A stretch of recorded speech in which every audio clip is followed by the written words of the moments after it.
Well, good morning, everybody.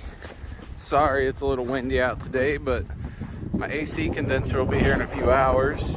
So I'm gonna walk you through what I did, show you the leak, how I found it, and all that good stuff. AC condenser sits up here. And so you got your mounts right there. And you got one right up there, 13 millimeter. The two lines are 13 millimeter. The brackets there, also 13 millimeter to release the lines. And you got two on the other side. What I did to leak check this thing, hooked my gauges up to it, as you see there. Took a rubber tipped blowgun and put it right there in the bottom of the port. Opened both valves. I had a helper when I did this, and charged it up with air. And the leak in this is so massive it wouldn't hold pressure, but so I just had them shoot air in it while I started spraying around where the leak was coming from. And what you can do, you can charge it up if it's a slow leak and just go around and start spraying soapy water on all your fittings and stuff. It's a good cheap way to leak test it. About the only thing you won't be able to check is the shaft seal on the compressor, but you should be able to check everything else. And here, I'll show you what we found, and then I'm gonna get it pulled off, and we'll go from there and go through the recharge process. Okay, there, got us a leak. Go ahead, honey, shoot air in it. Oh, look at there, leaking. She's leaking like a bitch. Yeah, I think that would call for a new condenser. Absolutely. Okay.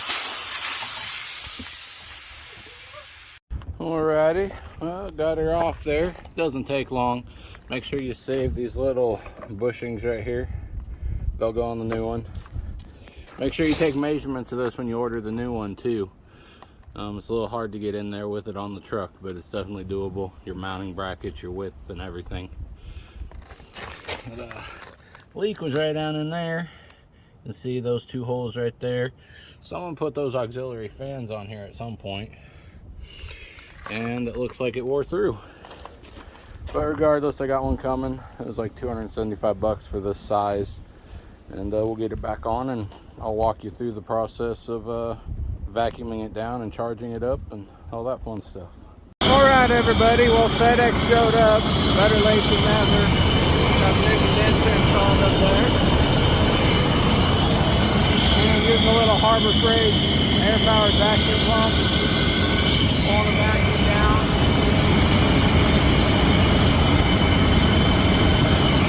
If I remember right, that's about as good as that little pump does. I'm gonna let it suck it down a little more and make sure it holds vacuum, and then we'll start charging it. Stay tuned.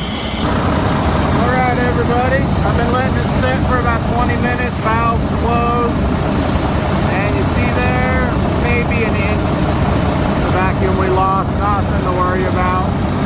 So we're going to charge it up. This stuff's getting pretty damn hard to come by here in Washington, but I found a place that had some, bought a couple cases of these. I had these in the house already. So we're going to use them, can tap, and the gauges I got on Amazon. So we're going to get it charged up and see what happens. It's right at 50 degrees, so the system should work.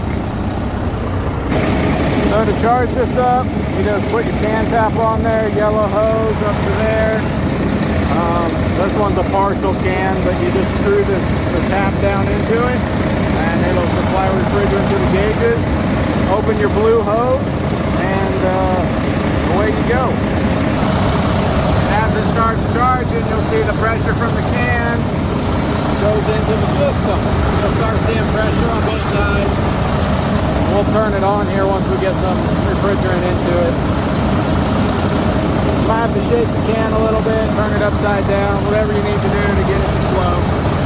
Alright guys, there's my static pressures. Not really static, you know, compressor just turned on.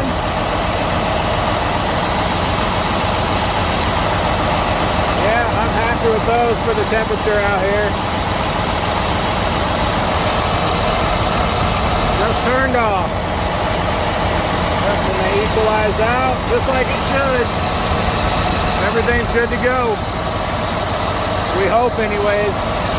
Load up in the morning and head for Vegas.